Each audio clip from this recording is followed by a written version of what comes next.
तो आज का करंट अफेयर सेशन स्टार्ट करते हैं। पहला क्वेश्चन बताइएगा, देश के 26वें मुख्य निर्वाचन आयुक्त किसे नियुक्त किया गया है? बहुत हाईलाइटेड क्वेश्चन रहा है ये और बहुत विवादित। 26वें मुख्य चुनाव आयुक्त कौन बने? हाँ, ज्ञानेश कुमार। और ये जो है बहुत ही विवादित इनका कार्यकाल है। ये बताइए इन्हें जो है कब बनाया गया है मुख्य चुनाव आयुक्त? नहीं पता है, ठीक है। 19 फरवरी 2025 को बनाया गया है और इनका जो कार्यकाल होगा वो 26 जनवरी तक होगा, 26 जनवरी 2029 तक, ठीक है। तो लगभग 4 साल का इनका कार्यकाल है। कुछ क्वेश्चन हम स्टैटिक पार्ट से लेते हैं, पॉलिटी से। ये बताइए मुख्य चुनाव आयुक्त का जो निर्वाचन है वो कौन करते हैं? हाँ, किनके द्वारा चुनाव किनके द्वारा होता है? राष्ट्रपति के द्वारा, ठीक है। और इनका जो चुनाव होता है एक समिति बनाई जाती है।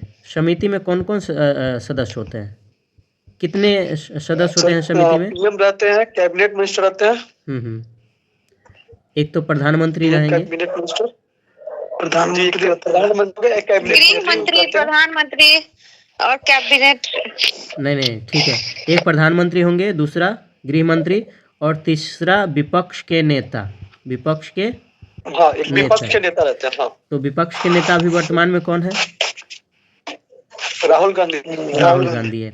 ये बताइए कि विपक्ष के नेता बनने के लिए मल्लिकार्जुन, विपक्ष का नेता जो बनने के लिए है कितना प्रतिशत सीट जो है उनके अंडर में होना चाहिए? कितना? 55, 10%। गुड, 55 सीट होना चाहिए। 10% सही है। 10% भी बोल सकते हैं। 10% या फिर 55 सदस्य।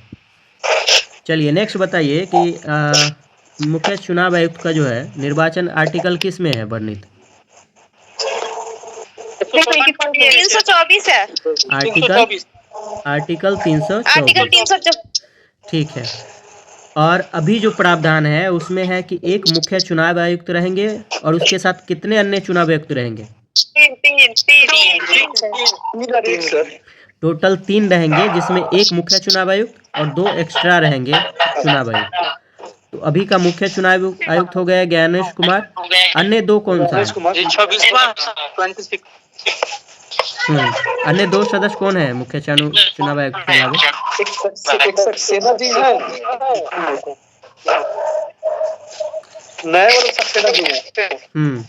और एक विवेक जोशी है। सुखविंदर सिद्धू। ठीक है। नेक्स्ट आगे बढ़ रहे हैं, दूसरा नंबर क्वेश्चन। ये बताइए बीबीसी ने वर्ष 2024 की सर्वश्रेष्ठ भारतीय महिला खिलाड़ी का पुरस्कार किस खिलाड़ी को दिया है? मनु भाकर, ठीक है। और ये मनु भाकर जो है सो किस खेल से रिलेटेड है? निशानेबाजी या फिर शूटिंग। और इन्होंने जो है मनु भाकर ने पेरिस ओलंपिक 2024 में कितनी सीट जीती है, ये मेडल जीती है? 2 मेडल जीती। कौन कौन सा पदक? एक कांस्य, एक गोल्ड। दोनों कांस्य ही था। गोल्ड इस बार शायद नहीं आया है ना? नहीं है कोई कांस्य। इस बार गोल्ड 0 रहा है। अच्छा, एक सिंपल सा क्वेश्चन बताते हैं। किसी को रैंक लिस्ट में आने के लिए कि सबसे ऊपर है, मान लीजिए एक देश जो है सो 5 गोल्ड जीतता है और गोल्ड मिलता है ना, उसी पर डिसाइड किया जाता है कि रैंक लिस्ट क्या होगा। हाँ, गुड। नहीं सर, गोल्ड पर डिसाइड होता है। सिर्फ गोल्ड के अकॉर्डिंग ही। अगर देखिए सिंपल सा चीज है, अगर कोई देश 5 हाईएस्ट गोल्ड, हाँ नहीं बता रहे हैं, हाईएस्ट अगर 5 जीत जाता है गोल्ड। क्या कुछ बता रहे थे? गोल्ड अधिकतम रहेगा वही रैंक लिस्ट में ऊपर रहेगा। चलिए नेक्स्ट क्वेश्चन बताइए। बाफ्टा फिल्म पुरस्कार 2025 में सर्वश्रेष्ठ फिल्म का पुरस्कार किस फिल्म को दिया गया है? Conclave sir. गुड। बाफ्टा में कॉन्क्लेव को जो है सो सबसे सर्वश्रेष्ठ फिल्म मिला है। और ये डायरेक्टर कौन रहे हैं? सर्वश्रेष्ठ डायरेक्टर नहीं, डायरेक्टर बैंडी कॉर्बेट। एशियन ब्रॉन्डी डायरेक्टर है द ब्रूट लिस्ट। देखिए, नहीं आप कंफ्यूज मत होइए। बाफ्टा में जो है ना, कॉन्क्लेव मूवी को मिला है सर्वश्रेष्ठ मूवी का अवार्ड, और डायरेक्टर अगर पूछे तो ब्रैंडी कॉर्बेट को मिला है। और इनका जो मूवी था ब्रैंडी कॉर्बेट, किस फिल्म के लिए मिला था, वो है द ब्रूटलिस्ट। दोनों में थोड़ा सा अंतर। हाँ ठीक है। और जो सर्वश्रेष्ठ महिला फिल्म अभिनेत्री का बताइए, सर्वश्रेष्ठ फिल्म अभिनेत्री। Mikey Madison. Mikey Madison. ठीक है, किस फिल्म के लिए मिला है? अनोरा। अनोरा। एनोरा के लिए, गुड। और सर्वश्रेष्ठ जो अभिनेता है उन किसे मिला है? Adrien Brody. एड्रियन ब्रॉडी, ठीक है। एनोरा और एक चीज के लिए बहुत ही फेमस रहा है ये मूवी, कौन सा अवार्ड मिला है? ऑस्कर। गुड। ऑस्कर जो है सो सबसे 97 ऑस्कर होगा सर। हाँ 97 होगा, ठीक है। अगला यही क्वेश्चन था कि ऑस्कर पुरस्कार 2025 में किस फिल्म को सर्वश्रेष्ठ फिल्म का अवार्ड मिला है? अनोरा। अनोरा। तो इसमें भी आपको 4 क्वेश्चन बताना है। कौन कौन सा क्वेश्चन? सर्वश्रेष्ठ फिल्म अनोरा हो जाएगा। सर्वश्रेष्ठ डायरेक्टर बताइए। Adrien Brody. डायरेक्टर सर्वश्रेष्ठ में बताइए। ये तो बेकर का क्या है? शॉन बेकर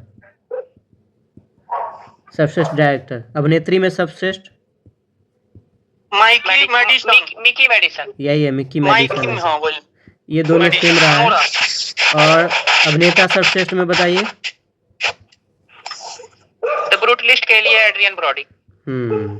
लगभग दोनों का सेम है, थोड़ा सा अंतर है मूवी में, ठीक है। मूवी उधर हो जाएगा कॉन्क्लेव, और यहाँ पे हो जाएगा अनोरा। डायरेक्टर में भी थोड़ा सा अंतर है। डायरेक्टर वहाँ के एड्रियन ब्रॉडी को है, और यहाँ पे मिला ये सॉरी डायरेक्टर कॉर्बेट है वहाँ डायरेक्टर। हाँ ब्रैंडी कॉर्बेट है, और यहाँ एड्रियन ब्रॉडी है। दोनों में ब्रांडी बने तो थोड़ा सा confusion. Sean Baker. Good. Next, Anuja को लाइव शॉट फिल्म में रखा। अनुजा को जो है सो लाइव एक्शन शॉर्ट मूवी के श्रेणी में ऑस्कर में नामांकित किया गया था। चलिए आगे बताइए। भारत से लापता लेडीज। जी किरण राव। वो तो ऑस्कर में गया है ना? लापता लेडीज। हाँ नॉमिनेट हुआ था। नॉमिनेट हुआ था। अभी तक ऑस्कर में जो है सो भारतीय मूवी को कौन सा ऑस्कर अवार्ड मिला है? सर्वश्रेष्ठ फिल्म में कोई मिला है अभी तक? सर मदर, क्या नाम है मदर करके? Mother India.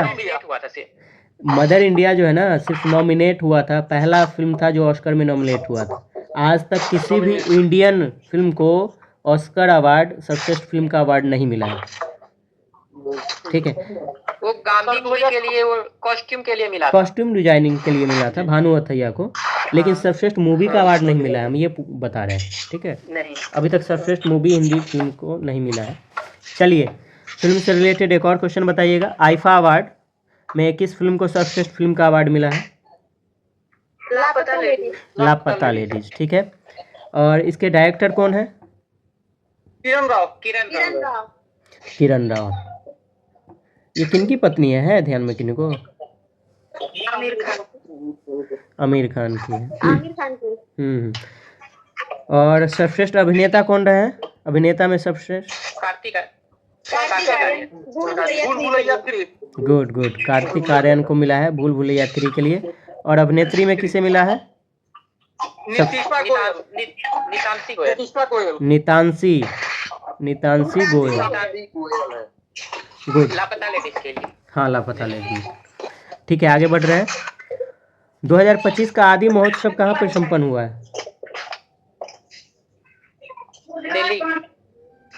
सर फिर से बोलिएगा, सुनाई नहीं दिया। 2025 में आदि महोत्सव कहाँ पे संपन्न हुआ है? दिल्ली हुआ था। न्यू दिल्ली। ठीक है, नई दिल्ली में हुआ है। गुड। नेक्स्ट, भारत के कपड़ा उद्योग की सबसे बड़ी प्रदर्शनी है भारत टेक्सटाइल 2025। ये कपड़ा उद्योग की सबसे बड़ी प्रदर्शनी माना जाता है। ये कहाँ पे आयोजित हुआ है?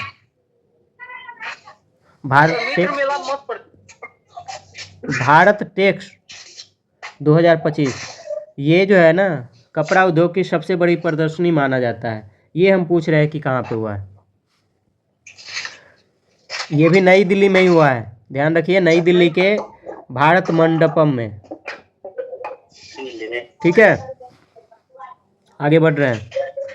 किसके रिपोर्ट के अनुसार भारत को 2047 तक उच्च आय वाले देश बनने के लिए कम से कम 7.8% वृद्धि दर हासिल करना होगा? बताइए। नीति आयोग। नहीं, विश्व बैंक ने कहा है कि अगर भारत को 2047 तक उच्च आय वाला देश बनना है तो प्रत्येक वर्ष जो है कम से कम 7.8% वार्षिक वृद्धि इसको जो है सो लाना होगा। और 2047 तक जो है सो भारत को क्या बनाना है, क्या विजन है? विकसित भारत। विकसित भारत 2047, ये है विजन। ठीक है। सर इसमें कार्बन को है ना 80% तक कम करना है। हाँ, वो और सब बहुत सारा लक्ष्य है, लेकिन ये विकसित ये जो है ना आर्थिक आधार पे अगर विकसित भारत राष्ट्र बनाने का भी हाँ, विकसित भारत बनाना है 2047 तक। सर कार्बन को भी, हाइड्रोफ्लोरोकार्बन को 80% कम करना। ये 47 तक ही है। 2047। ठीक, आगे बढ़ रहे हैं। केंद्र सरकार ने किस 2 सार्वजनिक कंपनी को नवरत्न कंपनी का दर्जा दिया है? IRCTC, IRFC और IRCTC। ठीक है, IRCTC और IRFC। IRCTC का फुल फॉर्म क्या है? इंडियन रेलवे कैंटीन कैटरिंग है। नहीं ध्यान। टूरिज्म। हाँ, टूरिज्म। ठीक है, बता दे रहे हैं। IRCTC का फुल फॉर्म है Indian railway catering and tourism corporation. और इसका बताइए IRFC का full form? Indian railway finance corporation. नहीं, फाइनेंस कॉरपोरेशन। अच्छा, ओके। ये बताइए कि अभी तक जो है सो कुल कितने कंपनी को नवरत्न कंपनी का दर्जा दे दिया गया है? 14 सर। नवरत्न की बात। महारत्न 14 है, नवरत्न 26 है। 26 हाँ, अभी तक टोटल जो नवरत्न कंपनी है वो 26। महारत्न कितना है? महारत्न 14 है सर। नया कौन सा बना है? Hindustan aeronautics limited. HAIL है ना? जी ठीक। FAL की स्थापना 1944 में हुआ था सर। HAL का स्थापना 1944 में। ठीक है, 1944 में इसका स्थापना हुआ था। ठीक है, नेक्स्ट बढ़ते हैं। 1964। किसका? Hindustan aeronautics limited. अच्छा, वो याद कर लीजिएगा, जरूरी रहता है महारत्न कंपनी और नवरत्न कंपनी। ठीक है, आगे बढ़ते हैं। द सर्किल ऑफ लाइफ, इस पुस्तक के लेखक कौन है? द सर्किल ऑफ लाइफ के सुधा मूर्ति। ठीक है, सुधा मूर्ति है। आगे, भारत के किस राज्य में हाल ही में राष्ट्रपति शासन लगा है? कई बार पूछ चुके हैं ये क्वेश्चन। मणिपुर में सर। मणिपुर में। और मणिपुर में अभी तक कितना बार जो है सो एक और है। हाँ सर, अभी सीएम नहीं है मणिपुर में, अभी भी राष्ट्रपति शासन है। हाँ, कंटिन्यू चल रहा है। वहाँ के राज्यपाल अजय कुमार भल्ला है। अजय कुमार भल्ला राज्यपाल हैं, यही अभी प्रशासन चला रहे हैं। और ये बताइए कि अभी तक मणिपुर में जो है सो कितनी बार जो है सो राष्ट्रपति शासन लगा जा चुका है? 10 बार। 11वीं बार इस बार लगा था। और कब लागू हुआ है ये इस बार? है ध्यान में? 13 फरवरी 2025 को इस दिन जो है सो राष्ट्रपति शासन लागू किया गया है। 11वीं बार है। पूछ देगा क्वेश्चन कि मणिपुर में अभी तक कितने बार राष्ट्रपति शासन लगाया जा चुका है? 11 बार। ठीक है, आगे बढ़ रहे हैं। किस राज्य सरकार ने 58वां बाघ अभयारण्य के रूप में माधव राष्ट्रीय पार्क को अधिसूचित किया है? माधव राष्ट्रीय पार्क कहाँ पे? मध्य प्रदेश। ठीक है, और ये बताइए कि यहाँ पे 58वां हो गया माधव राष्ट्रीय पार्क, 56वां याद है किन्हीं को? गुरु घासीदास। घासीदास तमोर लिखता है, घासीदास तमोर, गुरु घासीदास तमोर ये है छत्तीसगढ़ में। ठीक है, 57वां बताइए। 57वां औरंग था, राता पानी। रातापानी मध्य प्रदेश। हाँ, रातापानी है मध्य प्रदेश। ये बताइए कि हाईएस्ट बाघ अभयारण्य किस राज्य में है?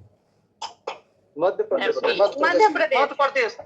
हाँ ठीक है, डिस्ट्रिक्ट। सर्वाधिक है, हुआ था। सर्वाधिक टाइगर स्कूल पे। ये हो जाएगा मध्य प्रदेश में। कितना है अभी तक? 9। कितने बाघ अभयारण्य है? 526 है।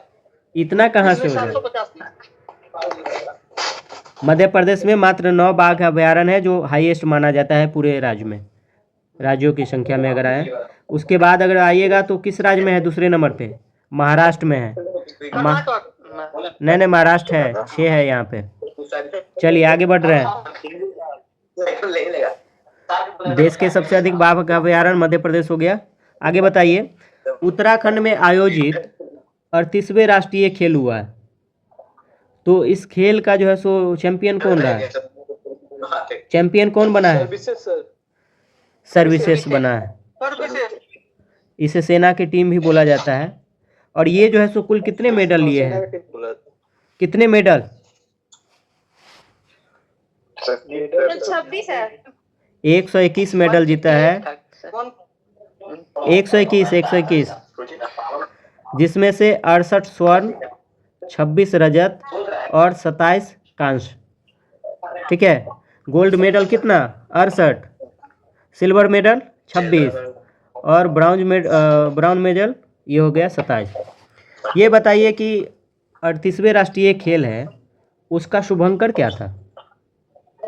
मौली। शुभंकर मौली है। उत्तराखंड के राजकीय पक्षी क्या है? है कि नहीं कोई याद? क्या है? उत्तराखंड के राज्य पक्षी क्या है? मौली ही होना चाहिए। मोनाल है। क्या है? मोनाल है, और मोनाल के नाम पे ही मौली रखा गया है। ये बताइए, इसका जो मोटो है आदर्श बाग, वो क्या है? संकल्प से शिखर। गुड, संकल्प से शिखर है, याद रखिए। हाँ ठीक है, संकल्प से शिखर तक है इसका मोटो, या फिर इसे आदर्श वाक्य भी बोला जाता है। नेक्स्ट, दिल्ली की मुख्यमंत्री कौन बनी है? बहुत ही फेमस रही है ये। दिल्ली की मुख्यमंत्री रेखा गुप्ता। रेखा गुप्ता। ठीक है, बीजेपी की ये बनी है। आगे बताइए, सेबी के नए चेयरपर्सन कौन बने हैं?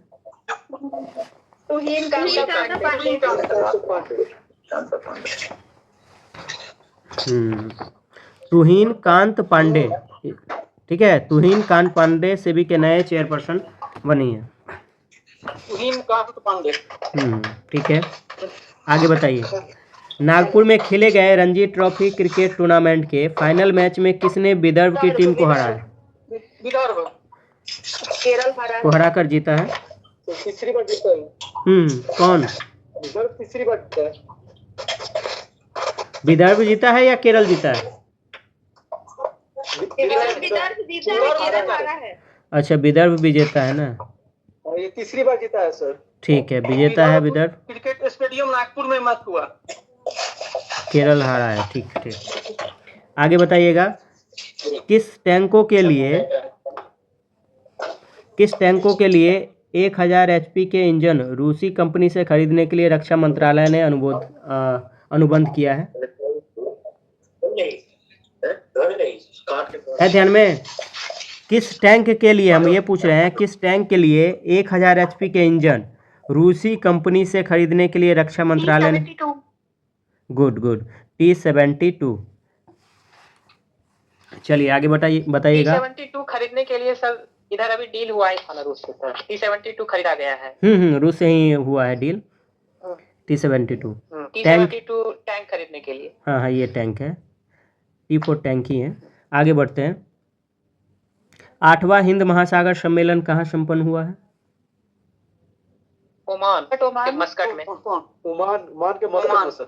ठीक है, गुड, मस्कट ओमान में हुआ है। इसका जो थीम है वो क्या है? नहीं पता।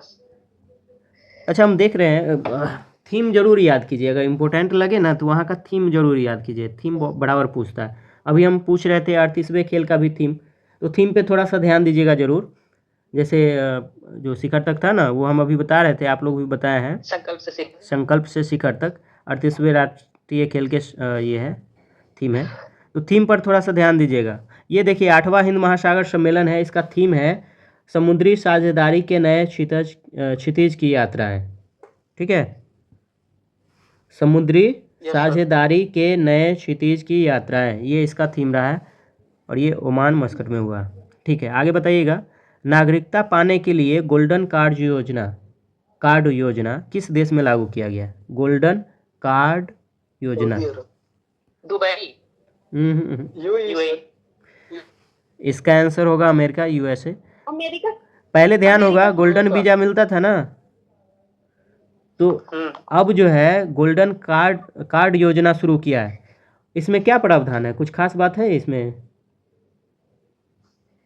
इन्वेस्टमेंट लेकर होगी। ये कहा है कि जो भी यहाँ पे नागरिकता प्राप्त करना चाहते हैं, वो अगर मेरे देश में 50 लाख डॉलर, देखिए कितना बड़ा अमाउंट है, 50 लाख डॉलर रुपया अगर उन्हें ये इन्वेस्टमेंट करता है तो फिर उसे हम नागरिकता दे देंगे। तो ये पैमाना रखा गया है नागरिकता प्राप्ति करने के लिए अमेरिका द्वारा। ठीक है, आगे बढ़ते हैं।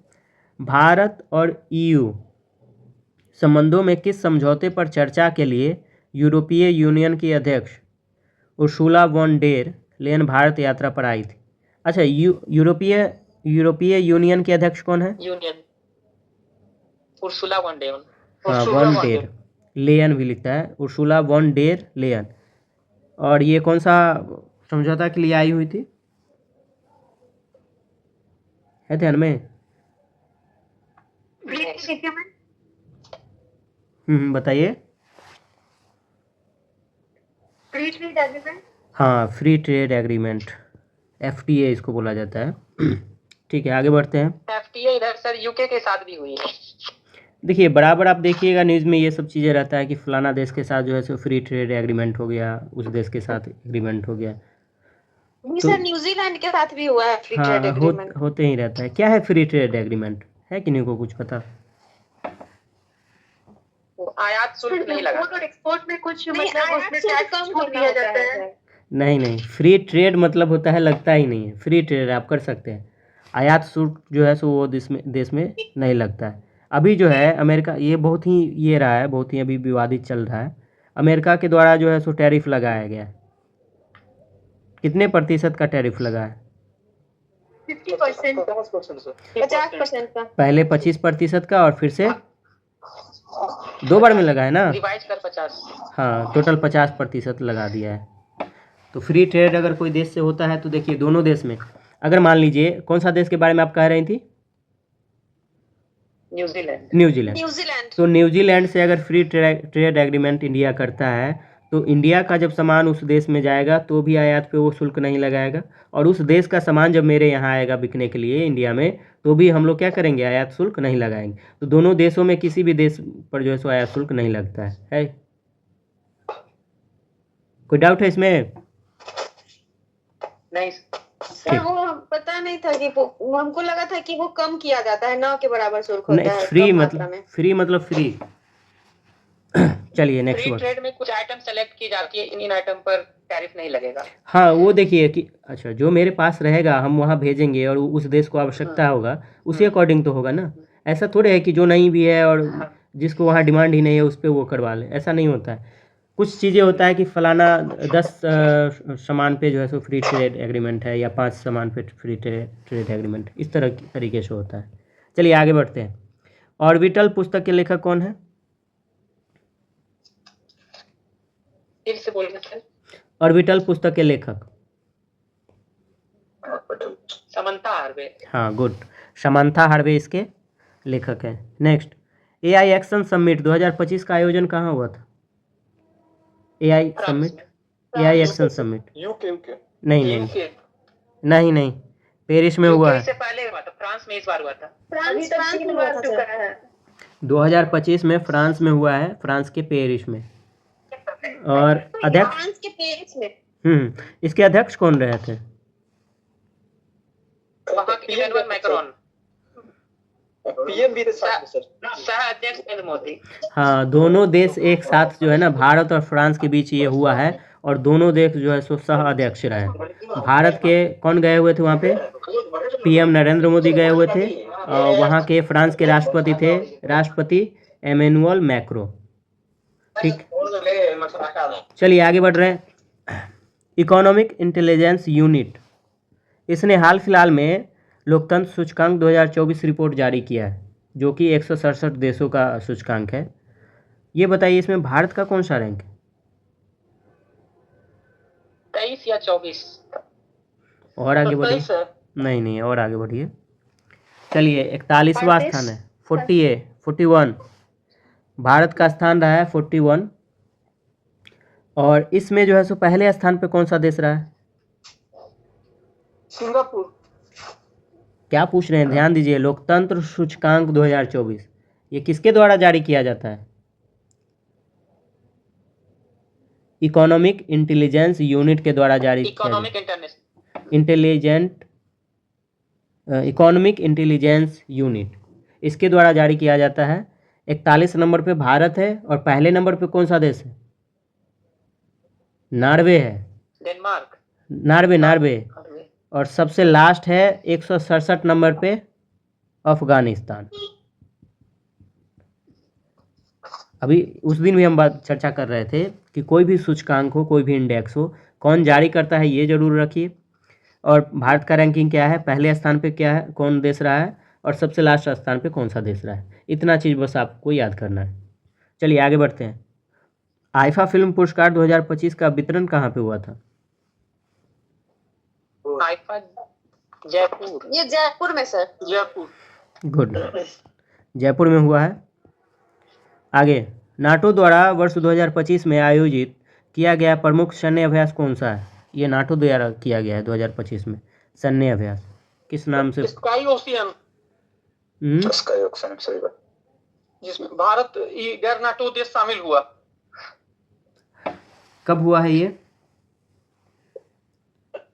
ये हुआ है सर ये नवंबर में, 29 नवंबर को। अच्छा, इधर नवंबर में हो गया है। ठीक है, हम फरवरी में चल रहे हैं। नवंबर में बताइए क्या नाम बता रहे हैं? Ocean sky. Ocean sky. और फरवरी के आसपास हुआ था। गैर नाटो।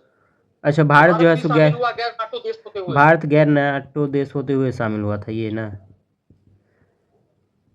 ठीक है, फरवरी में हुआ था स्टेड फास्ट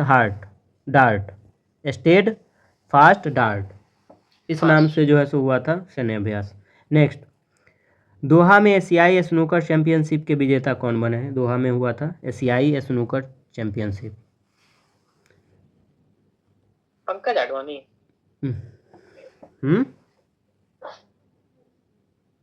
पंकज आडवाणी। हाँ सही है।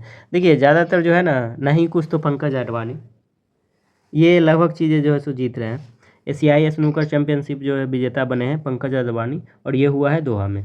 नेक्स्ट, अमेरिका की निजी कंपनी फायरफ्लाई एरोस्पेस ने कौन सा मून लैंडर चंद्रमा की सतह पर सफलतापूर्वक उतारा है? मून लैंडर चंद्रमा की सतह पर उतारा है, किस नाम से है? ध्यान में, फायरफ्लाई एरोस्पेस के द्वारा किया गया है। पानी की खोज के लिए गया था। और सीडीएस करके कोई है मिशन, क्या नाम? क्या बता रहे हैं? ब्लू करके कुछ नाम होगा। ब्लू घोस्ट है इसका आंसर। हाँ, मून है ब्लू घोस्ट मिशन। ठीक है, आगे बढ़ाइए। न्यूजीलैंड को फाइनल में 4 विकेट से हराकर किस देश ने आईसीसी चैंपियन ट्रॉफी का विजेता बना है? भारत। चलिए भारत, एक बार और ये क्वेश्चन कर रखे हैं। ठीक है, नेक्स्ट, आत्मकथा है दिया सलाई, इसके लेखक कौन है?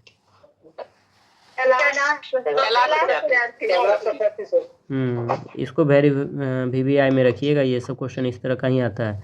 दिया सलाई आत्मकथा है, ये किनका है? कैलाश सत्यार्थी का। चलिए आज का ये 30 क्वेश्चन करंट अफेयर वाला कर लिए हैं। इसका वीडियो भी आप लोग को जो है मिल जाएगा यूट्यूब पे। अब बताइए, किसी को डाउट अगर पूछना है तो बताइए। करंट बहुत गुड था। बताइए क्या बात बता रहे हैं। करंट बहुत हो रहा सर, 3-4 से तो पढ़ नहीं रहे हैं आप लोग को तो हर मंथली अभी हम स्पीडी तो पढ़ रहा है सर, पकाया नहीं, पढ़ा नहीं रहा। बिहार स्पेशल से भी करंट था इसलिए। हाँ 2-3 हम करंट अफेयर। एक चीज़ हमको ये बताइए, ठीक है नहीं पकड़ा रहा है, आप एक बुक पढ़ रहे हैं, क्वेश्चन जो है वो क्वेश्चन का लेवल क्या लग रहा है, वो लग रहा है एग्जाम लायक है या नहीं, ये हमको बताइए जो पूछा गया है। एकदम सब लग रहा है, कहाँ से आ गया सर, एग्जाम लायक एकदम कहाँ से आ गया। लग रहा है ना कि कोई एग्जाम लायक है। करंट पता ही नहीं चलता कहाँ से आया और कितना और दिन बन जाता था, आज का करंट कुछ ज्यादा ही थटो 3 दिन सही हुआ है मेरा आज। अच्छा तो ये ध्यान रखें कि लग नहीं रहा था कि सुनने भी। अच्छा ठीक है, तो ध्यान रखिए कुछ चीज़ नया आपको मिलेगा ही, ऐसा नहीं है कि सब बन ही जाएगा, तब तो उस करंट अफेयर का कोई फ़ायदा नहीं रहा। लेकिन ये हमको बताइए कि वो क्वेश्चन एग्ज़ाम में आने लायक है या नहीं, ये बताइए, भले ना बना हो। सर एग्जाम के लेवल का ही क्वेश्चन लग रहा है, मतलब जब बनाने बैठ रहे तो लग रहा है जैसे पेपर ही सॉल्व कर रहा है इस टाइप का। हाँ देखिए, हम बहुत ही सावधानी से हम क्वेश्चन सेट कर रहे हैं, बहुत ज़्यादा आपको हम आलतू फालतू क्वेश्चन नहीं देंगे और ना ही डिस्कस करेंगे आलतू फालतू क्वेश्चन। मेरे लिए बहुत सारा मैगजीन रखा हुआ है जिससे हम मटेरियल कर रहे हैं। ऐसा नहीं है कि बस आपको किसी तरीके से 10 क्वेश्चन दे दें और 30 क्वेश्चन का हम कोई भी क्वेश्चन करवा दें, वो उतना नहीं कर रहे हैं। जो इम्पोर्टेंट हमको लग रहा है वही हम करवा रहे हैं। थोड़ा सा देखिएगा करंट अफेयर 1 महीना आगे भी अगर जाके पढ़ लीजिएगा, जब हम मार्च करवा रहे हो तो अप्रैल वाला में भी थोड़ा बहुत चल जाइएगा, 1-2 क्वेश्चन वहाँ से भी मिल जाएगा, तो थोड़ा बहुत ऊपर नीचे मंथ में होते रहेगा, 1-2 क्वेश्चन का डिफरेंस रहेगा। लेकिन पढ़िए, धीरे धीरे आप लोग का जो है कॉन्फिडेंस लेवल बढ़ते जाएगा और लास्ट वीक जाते जाते जब 1000-1200 करंट अफेयर हम करवा देंगे तो आपको लगेगा कि भाई अब पूरा तैयारी हो गया है, अब आप करंट अफेयर जो है सो बनाने, मतलब 15 अगर आ जाएगा तो ये मान के चलिए 12-13 क्वेश्चन जरूर आप बना के आइए। इस लेवल तक आपका जो है सो रहेगा उस समय तक। सर ये सारा क्वेश्चन मिल रहा है, इसका प्रिंट आउट निकलवा के याद कर जाएंगे तो नहीं हो जाएगा। एक वीडियो हम अपलोड करेंगे, सुनिए बता दे रहे हैं, लास्ट में एक वीडियो अपलोड करेंगे। अभी डे 1 करके वीडियो गया होगा, डे 2 करके, इसमें देखिएगा कि 15-17 मिनट 18 मिनट का एक वीडियो अपलोड हो रहा है। तो टोटल वीडियो अगर हम 30 वीडियो अपलोड करेंगे तो आप देख लीजिएगा कि 15 औसत रहे, 15 मिनट का औसत रहेगा तो 1 घंटा में 4 वीडियो, यानी 7-8 घंटा का वीडियो टोटल हो जाएगा, है ना। तो एक बार तो आप एक साथ सबको हम इंक्लूड करके एक साथ वीडियो दे देंगे, कुछ डिस्कशन भी रहेगा वो। और नहीं अगर आपको लग रहा है कि प्रिंट आउट जो अगर सस्ता पड़ रहा है, वैसे प्रिंट जो है 5 रुपये में एक निकालता है, अगर आपको लग रहा है कि सस्ता में हो जाएगा निकाल, तो जरूरी हो तो और बहुत अच्छा रहेगा। हम 70 पैसा निकाल देता है, 75 पैसा सर। हाँ तो बहुत बढ़िया है, अगर प्रिंट आउट ज़्यादा महंगा नहीं पड़ रहा है तो आप प्रिंट आउट करवा के सबको रख लीजिए। 1-2 कराने में ज्यादा लगता है और 10-20-50 कराना हो तो 70 पैसा 75 पैसा कर देता है सर, सेट के भाव में सर। हाँ तो एक साथ करवा करके वो रख लीजिए और फिर अपना पढ़ते रहिएगा वीकली, और ये 10 दिन जब समाप्त हो जाएगा उसको एक साथ में। पूछना था सर, यहाँ पे जो जीकेजीएस लेवल ठीक है, इसको हम लोग रिवीजन यूज करें लोग लास्ट टाइम में, फायदा करेगा सर?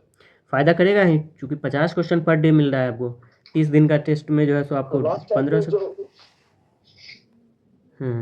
रिवीजन कर सकते हैं। लेकिन ये देखिए, ये हम इसलिए दे रहे हैं क्वेश्चन ताकि आपको जो पर डे होमवर्क मिल रहा है उससे आप कितना याद कर पाते हैं उसे, और कितना आपका सही होता है, हम इस व्यू से दे रहे हैं।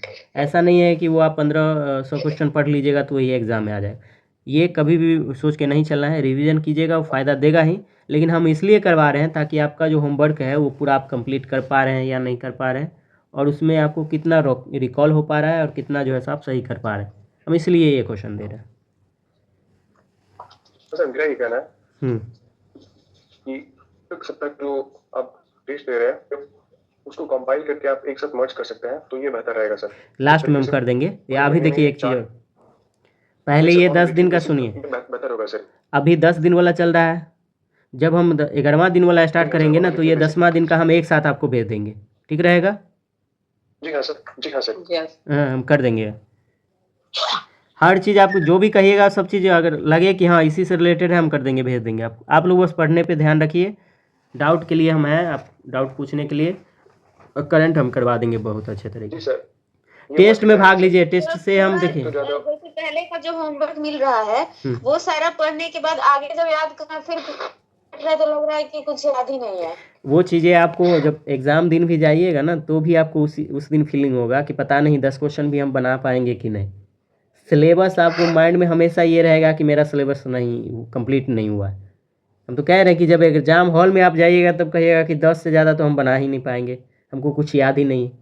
लेकिन जब बनाते बनाते आप पहुंच जाइएगा कि 100 तक तो बना दिए हैं, कम से कम 70-75 तो सही हो ही जाएगा। ठीक है, इस ये होता है, वो होगा ही, कन्फ्यूजन हमेशा रहेगा, डाउट रहेगा ही।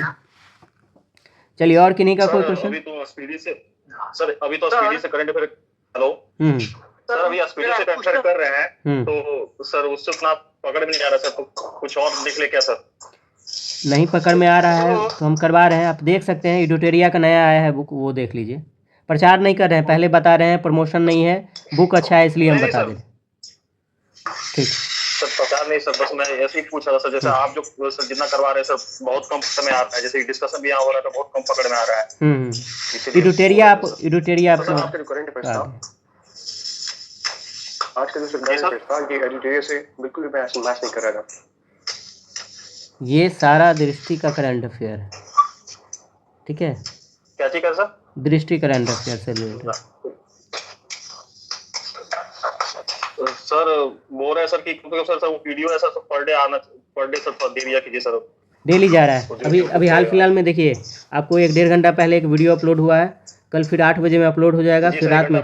अभी हम क्या कर रहे हैं, चूँकि 5-6 दिन बैक हो गया है ना, उसको कंप्लीट करके ला रहे हैं। फिर आज 6 डे तक पर डे 2-2 करके हम अपलोड कर देंगे, उसके बाद डेली 1-1 कर देंगे। ठीक है, तो आ जाएगा आपको वीडियो जो है सो 2 दिन के अंदर एवरेज पहुंच जाएगा। आज 6 डे है, 6ठा वीडियो तक हम लगभग 3 वीडियो कंप्लीट है, 4 वीडियो कंप्लीट हो गया है, 2 और वीडियो है बचा हुआ, वो भी आपको कल से परसों तक मिल जाएगा। फिर कंटिन्यू 1-1 वीडियो डेली मिलेगा। सर ऐसा नहीं हो सकता सर, जैसे कल अप्रैल का ऐसा, तो कल मॉर्निंग में कुछ अप्रैल का मतलब जो इम्पोर्टेंट करंट अफेयर है वो आप वीडियो के रूप में डाल दें? हाँ कर सकते हैं, एक दिन हम पहले भी कर सकते हैं, वहाँ से क्वेश्चन भी आपको आ जाएगा। तो तब तो वही रह गया ना। देखिए तब तो स्टूडेंट कहेगा कि 30 क्वेश्चन में से सर दे ही रहे हैं, बस यही 30 क्वेश्चन पढ़े। आप समझ रहे हैं? नहीं सर, तो फिर नहीं सर, रहने दीजिए। वही करेगा, हम बता ना रहे हैं, उससे अलग आगे आप पढ़ेगा ही नहीं स्टूडेंट। अभी क्या है, अभी बोल दे रहे हैं कि आपको जो है फलाना मंथ का करंट अफेयर पढ़ना है, उसी से क्वेश्चन आएगा, तो स्टूडेंट उस भाव से पढ़ रहा है कि लग रहा है जैसे हमको टेस्ट में ये क्वेश्चन आने वाला है, ये आ सकता है, लग रहा है कि ये होगा, या एग्जाम में ये आ सकता है, तो पूरा मंथ का करंट अफेयर पढ़ेगा। आप चीज़ें समझ रहे हैं, दोनों में अंतर है, तो हम बाद में ही डालेंगे, पहले नहीं। ठीक है सर, हम लोग स्पीडी और एडिटोरियल देखते हैं सर। ठीक है, कल फिर स्टार्ट करते हैं। टेस्ट में भागीदारी बढ़ाइए, बहुत कम स्टूडेंट टेस्ट दे रहे हैं। ठीक है।